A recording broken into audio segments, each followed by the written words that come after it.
बच्चों, आज हम परिमेय संख्या पढ़ेंगे। कक्षा 7वीं का यह अध्याय है परिमेय संख्या। परिमेय संख्या बताने से पहले मैं आप लोगों को 6वीं में प्राकृत संख्या, पूर्ण संख्या, पूर्णांक संख्या बताई हूँ। प्राकृत संख्या के बारे में भी जानते हो कि 1 से लेकर ये पूरी गिनती जो होती है प्राकृत संख्या कहलाती है। पूर्ण संख्या 0 से शुरू होता है और वह पूरी गिनती पूर्ण संख्या कहलाता है। पूर्णांक जहाँ ऋणात्मक भी होता है, धनात्मक भी होता है। 0 से इधर ऋण होता है, ऋण 1, ऋण 2, ऋण 3, और 0 से इस तरफ 1, 2, 3, 4 मतलब धनात्मक, तो वह पूर्णांक हुआ। इसके बाद भिन्न भी मैं बताई हूँ, लेकिन आज हम एक नया चीज पढ़ेंगे, परिमेय संख्या। परिमेय संख्या क्या है, इसके लिए मैं एक कहानी सुनाती हूँ। 3 दोस्त रहते हैं। तीनों दोस्त 100 रुपए जमा करके होटल में खाना खाने जाते हैं। अब वो क्या किए, बैठ तो जाते हैं होटल में खाना खाने, कोई कुछ मंगाता है, कोई कुछ मंगाता है, सब तीनों खाते जाते हैं। और जब वह बिल मंगाते हैं तो बिल कितने का आता है, वो जमा कितने किए हैं, 300 का। बिल कितना आया, 360 का। अब ये बताओ, 360 का बिल है, उनके पास 300 है। वह मैनेजर के पास गए। मैनेजर के पास जाकर उन्होंने, उनका परिचित था, तो उन्होंने कहा कि हमारे पास 300 है, हम 300 दे देते हैं। 60 रुपए जो बचा है वह उधारी के रूप में हम बाद में चुका देंगे। मान गया क्योंकि परिचित था, लेकिन उनके पास जो 60 रुपए है वह उधार हो गया, तो वह 60 रुपए तीनों को बराबर भागों में बांटना है। और यह उधार क्या कहलाता है, ऋण कहलाता है ना, ऋण में जाता है। तो ऋण 60 को तीनों बराबर भागों में बांटेंगे। यह एक नया चीज देखने को आया, नया नंबर है ना। यह क्या लग रहा है आप लोगों को, यह किसके जैसे दिख रहा है, भिन्न के जैसे दिख रहा है। हाँ, लेकिन यह भिन्न नहीं है। क्यों? क्योंकि भिन्न में ऋणात्मक नहीं होता, धनात्मक होता है, और यहाँ ऋण आ गया है, ऋण 60। तो यह दोनों पूर्णांक है। देखो, धनात्मक भी है, ऋणात्मक भी है और धनात्मक भी है।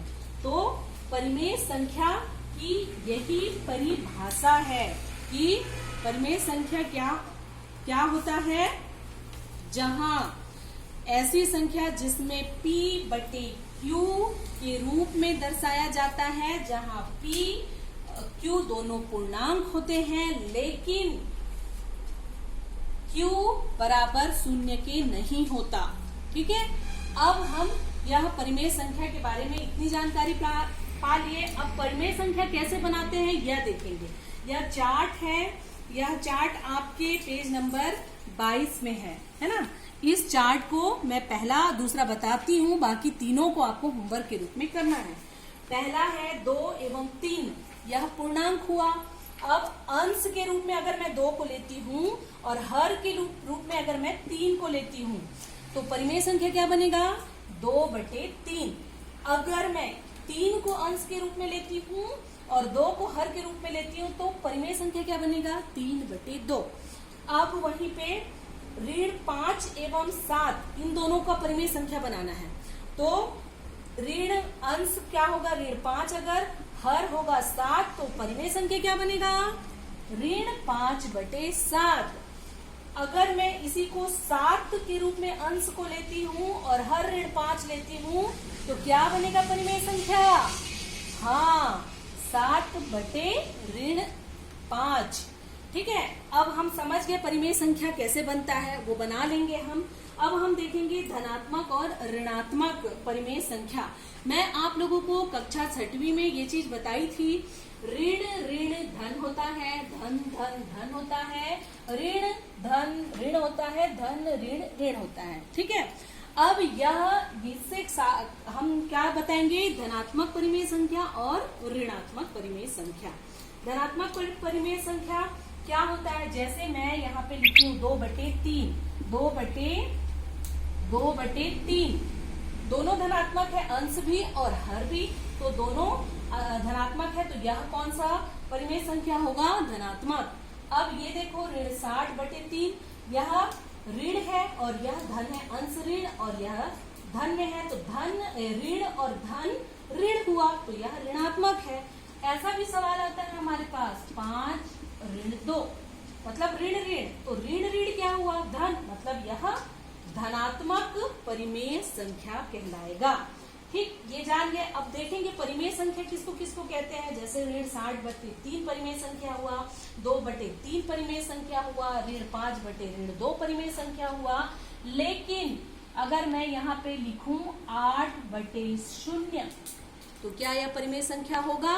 नहीं, परिमेय संख्या यह नहीं है ना। अगर इसी को मैं 0/8 लिखूंगी तो यह परिमेय संख्या कहलाएगा, क्योंकि हमने इसे परिभाषा में ही साबित कर दिया है कि Q बराबर 0 नहीं होता। लेकिन अगर मैं इसको 24 करूं, खाली 24, तो क्या यह परिमेय संख्या है? हाँ, यह परिमेय संख्या है, क्योंकि 24 के नीचे /1 हमेशा छुपा रहता है, तो यह परिमेय संख्या है।